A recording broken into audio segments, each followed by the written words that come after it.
Le gouvernement américain envisage de fermer un grand nombre de ses ambassades et consulats à travers le monde. Donald Trump a décidé de fermer les ambassades en Afrique, les amis. Cette mesure s'inscrit dans le cadre d'un plan visant à réduire les dépenses diplomatiques. Donc près de 30 bureaux pourraient être fermés, notamment en Afrique.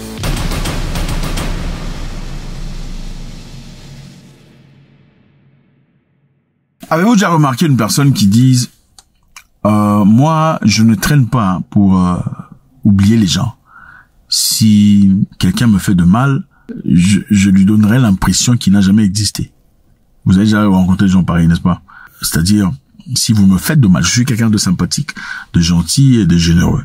Mais si vous me caressez dans le sens contraire, je peux vous faire disparaître de ma tête et de ma vie. Donc je vous donnerai l'impression que vous n'aviez jamais existé. Alors, pourquoi il dit ça? Il dit ça généralement pour envoyer un message subtil. Donc, ne m'essayez pas, hein, ne me touchez pas de manière inappropriée, ne m'irritez pas, d'accord? De peur que vous ne soyez puni, n'est-ce pas? Le message est clair, mais pas direct. C'est un message subtil. Tu ne me déranges pas, tu ne me réponds pas de manière inappropriée, tu ne me contredis pas, tu ne dis pas des choses à l'envers, à mon égard, sinon, tu n'entendras plus jamais parler de moi. C'est une forme de punition, non? Oui, c'est une punition. Pourquoi les gens font ça?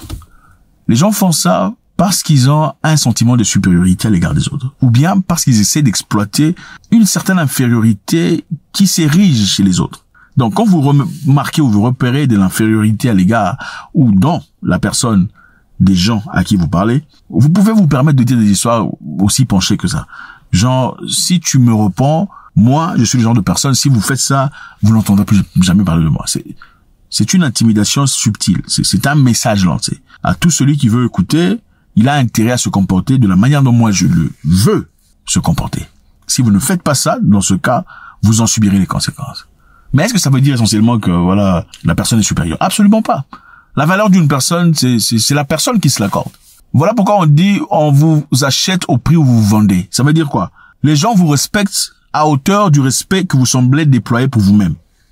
Vous allez dans un endroit, vous vous comportez de manière élite, il y a de fortes chances qu'on s'adresse à vous avec beaucoup de tact et de politesse. Bonjour monsieur, comment allez-vous? Vous êtes habillé correctement, assis comme quelqu'un. Bonjour monsieur, vous prenez quoi? N'est-ce pas? Ok. Vous venez là en train de ricaner. Ah, l'affaire là. Ronaldinho, j'étais quoi? Excusez-moi, la nourriture est finie, hein. Il y a juste, n'est-ce pas? Oh, je suis parti là-bas, il n'y avait même pas à manger, on m'a parlé n'importe où. Oui, parce que comment tu étais? Tu étais en train de criailler, de chamailler, de charcutier devant les gens et tout le bazar. Voilà. Alors, le gouvernement américain envisage de fermer un grand nombre de ses ambassades et consulats à travers le monde. Donald Trump a décidé de fermer les ambassades en Afrique, les amis. Cette mesure s'inscrit dans le cadre d'un plan visant à réduire les dépenses diplomatiques. Donc, près de 30 bureaux pourraient être fermés, notamment en Afrique. Voilà. Pour ceux qui rêvent des États-Unis d'Amérique, votre rêve, je suis désolé, semble s'éclipser très vite. Ok? Le gouvernement américain va bientôt fermer les ambassades en Afrique. Ça ne rigole pas.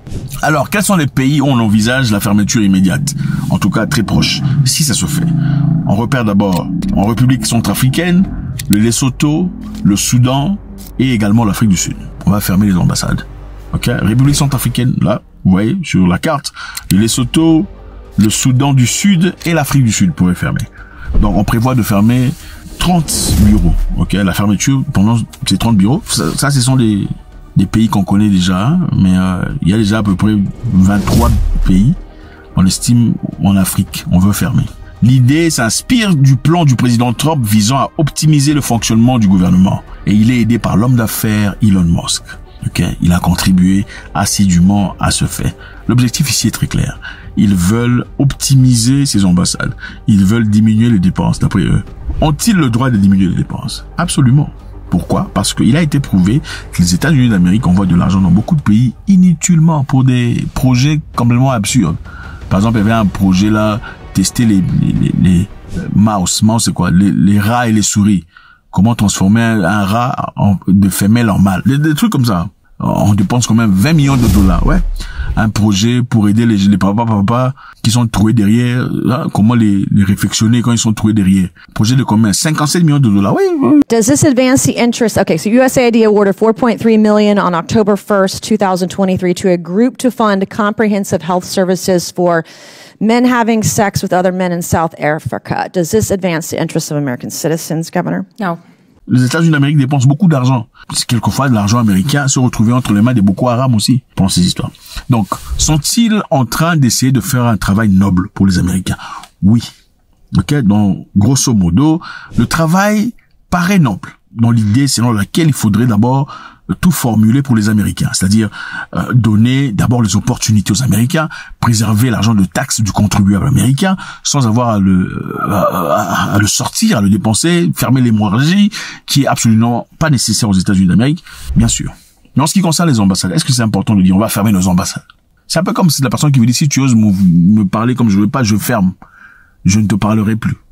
Je ne te parlerai plus. Voilà, je te traiterai comme si tu n'avais jamais existé. Est-ce que les Africains ont vraiment besoin d'aller aux États-Unis?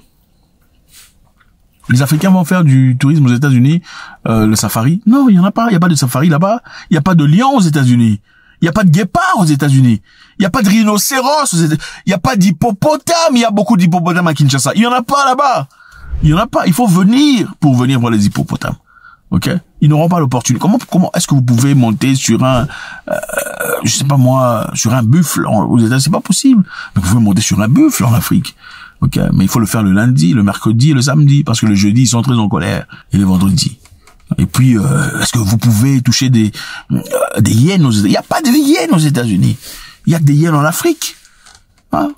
Qui sera en train de perdre? Il y a des hyènes en Afrique. En Afrique, on peut toucher des hyènes, on peut jouer avec. Mais avant de toucher les hyènes, il faudrait d'abord toucher le chat. Parce que si vous touchez le chien, le hyène va vous bouffer. Voilà. Est-ce que les Africains vont là-bas pour... Ben, c'est ça. Donc, je pense que cette opportunité serait une belle opportunité. Une belle opportunité pour que les gens réfléchissent. Ok. Premièrement, les Américains pensent-ils vraiment fermer ces ambassades? Point d'interrogation. Logiquement parlant, les États-Unis est le pays qui a le plus de bases militaires dans le monde.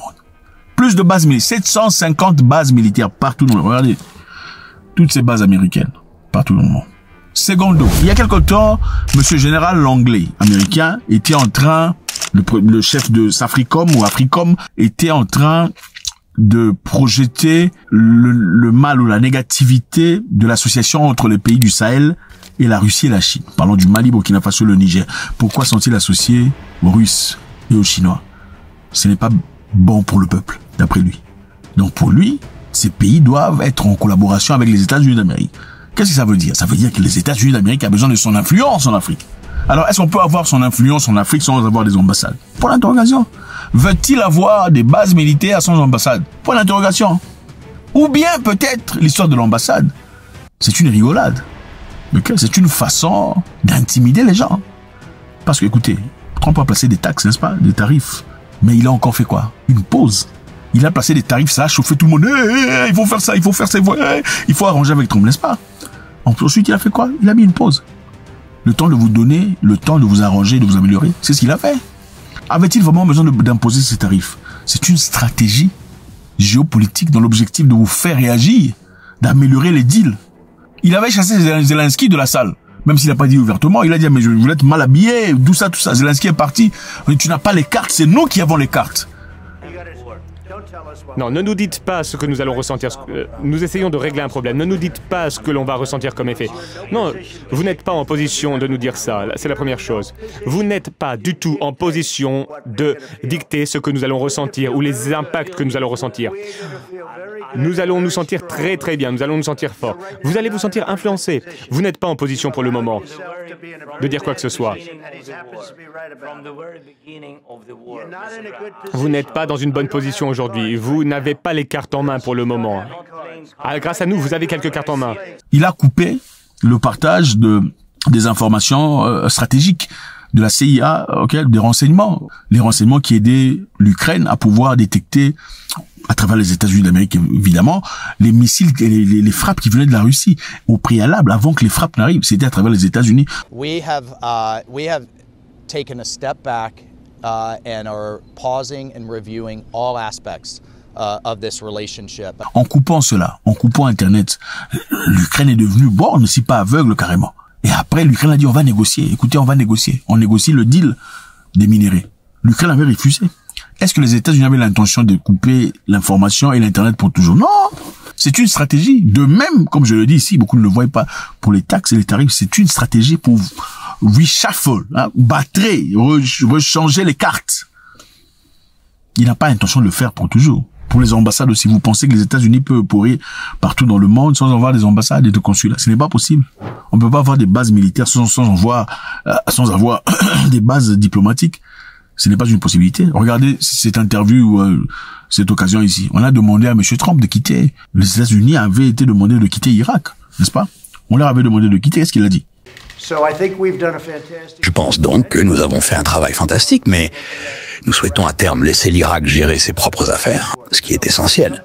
Nous souhaitons donc, à un moment donné, nous retirer, mais ce n'est pas le moment opportun. Par ailleurs, si nous nous retirons, nous avons dépensé des sommes considérables pour la construction d'aéroports et de l'une des plus grandes ambassades au monde. Et nous voulons être remboursés des divers frais engagés, qui sont très importants. Mais nous trouverons une solution. Il a dit ils peuvent pas quitter avant de quitter l'Irak. Il faudrait que l'Irak rembourse l'argent qu'ils ont dépensé, n'est-ce pas? Mais c'est pas l'Irak qui a appelé les États-Unis là-bas. Ils sont partis de eux-mêmes.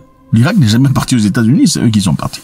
A-t-il vraiment intention de le faire? A-t-il changé complètement depuis là à aujourd'hui? Parce qu'on lui a demandé de partir, généreusement et gentiment. Il a dit non, on ne partira pas, il faut nous payer. A-t-il vraiment intention? Qu'est-ce qu'ils disent ici? Les États-Unis pourraient également réduire ses effectifs dans des régions dangereuses comme la Somalie et l'Irak. Des régions dangereuses comme la Somalie et l'Irak. C'est intéressant. Pourtant, il y avait eu une bataille entre les États-Unis et les Somaliens en Somalie. Vous avez vu le film, non? Black Hawk Down. Black Hawk Down, c'est quoi en français? L'hélicoptère là qui était... Ce sont les Américains qui sont partis en Somalie. Les Somaliens ont vaillamment combattu cette unité militaire commando américaine. C'est pas le contraire, ce sont pas les Somaliens qui sont partis aux États-Unis d'Amérique. Maintenant, ils veulent fermer leur ambassade au Somalie parce que c'est dangereux. Et en Irak. Alors, en plus de cela, lors d'une discussion sur la sécurité des frontières américaines et politique migratoire, Donald Trump a fait un commentaire qui a été trouvé très désobligeant par beaucoup de personnes. Trump a affirmé que les criminels du monde entier étaient libérés. Donc ces criminels étaient envoyés aux États-Unis. Ce sont des gens incarcérés chez eux. Ils ont été libérés, mais envoyés aux États-Unis. Vous savez, ils ont libéré des prisons, Georgia, du monde entier. Et ils les ont libérés non seulement en Amérique du Sud, mais dans le monde entier, au Congo, en Afrique. En Afrique. Beaucoup de gens viennent du Congo. Je ne sais pas ce que c'est, mais ils sont venus du Congo et du monde entier. Ils ont ouvert leurs prisons. On parle de quel Congo? On parle du Congo DRC, République démoclariste. C'est démoclariste ou démoclariste du Congo? Démocratique du Congo. Il dit beaucoup de personnes viennent du Congo. Ils viennent ici. C'est quoi le Congo? Enfin, je sais pas ce que c'est. Voilà ce qu'il a dit. C'est un peu quand tu parles d'un truc là sans importance, quoi. Ils viennent de partout. C'est des prisonniers. Des gens qui viennent du Congo. Donc, on connaît le Congo comme un, l'ami de l'enfer, quoi. Bon, les gens qui viennent du Congo, chez eux, ça fait 30 ans que ça barde là-bas. Ils sont très tués, tout le bazar. Et puis vous les envoyez ici. Pourquoi les gens du Congo? Et cette remarque a notamment vexé beaucoup de personnes. Notamment la phrase « Je ne sais pas ce que c'est le Congo », faisant référence au Congo, une nation de plus de 100 millions d'habitants. 100 millions d'habitants qui ne peuvent pas finir une guerre contre quelques milliers de personnes. C'est quand même bizarre aussi. Vous savez le nombre de joueurs. Regardez, tu peux être très fort, mais si on te met en combat contre 25 personnes, ça devient compliqué. Ils servent à quoi tous ces gens-là? Ils doivent aller se battre.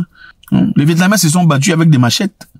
Ils n'ont pas pleurniché disant nous combattons les États-Unis d'Amérique, ils ont des armes. Et ils sont la plus grande puissance. Regarde, ça c'est le langage des lâches. Ils sont soutenus par les Américains. Non, allez vous mourir. Mais allez mourir. Vous êtes n'importe quoi. Allez mourir. Il faut aller mourir. Dans la vie, il y a aussi un moment où il faut aller mourir. Si quelqu'un vient toucher les fesses de ta mère, tu diras quoi? Non, il est trop fort. C'est ça apparemment c'est comme ça que les Congolais vont réagir. Non, il est trop fort. Regarde les biceps. Non. Et en plus ils sont à 4. Mais non. Il a touché les fesses de ta mère, tu dis ils sont à 4, tu es malade. Tu as peur. Va qu'on te casse la gueule. Va qu'on te casse la mâchoire. C'est ça qu'un homme fait. Le Congo, non, beaucoup de Congolais Kinshasa, des Congolais Kinshasa, les Aïrois. Ils te diront, vaut mieux un chien vivant qu'un héros mort. Mais pour remuer les fesses. Ok, les amis. Voilà. Donc, Donald Trump, qu'est-ce qu'il compte faire? En effet, d'ailleurs, le président congolais a invité Donald Trump et les États-Unis d'Amérique à venir au pays pour essayer de discuter sur un deal de minerais. En d'autres termes, que les États-Unis profitent des minerais congolais pourvu qu'il y ait la paix. La paix dans quel cadre? C'est-à-dire pourvu qu'on repousse hors du territoire. C'est-à-dire on ne peut plus, on n'a pas les capacités. Donc, s'il vous plaît, au lieu de partir faire autre chose ou de nous tourner vers la Russie comme le Mali, le Burkina Faso, le Niger, nous on va aux États-Unis d'Amérique. Espérons que les États-Unis d'Amérique soient assez gentils et généreux. Ils sont envoyés des dieux pour que viennent, voilà, en fin de compte, qu'est-ce qui va se passer? Les Américains, ils vont quitter. Ils quitteront le Congo un jour. Ils ont déjà quitté l'Irak. Certaines personnes vous diront pourvu qu'il y ait la paix. Mais les gens souffrent même pendant la paix. Est-ce que les Américains vont aussi gérer le gouvernement? Ils vont aussi créer des hôpitaux? Ils vont aussi accorder du boulot à tout le monde? Ou ça va continuer dans la plainte régulière de beaucoup de personnes? Est-ce que le vrai problème de la RDC sera résolu après l'arrivée des Américains? Pour l'interrogation. Faites-moi savoir ce que vous en pensez. Est-ce que ça en vaut la peine? Bon, encore une fois, pour une personne qui vient de recevoir un deal aussi grand, de partir au Congo, en République démocratique du Congo, ok, un pays où se cachent beaucoup de choses importantes, pour une personne qui vient à peine de recevoir un deal de cette ampleur, dire que voilà, les gens viennent de partout, ils viennent du Congo, je sais pas quoi, je sais pas ce que c'est, ils viennent du Congo. Est-ce que vraiment l'intention est bonne sur le Congo? God bless.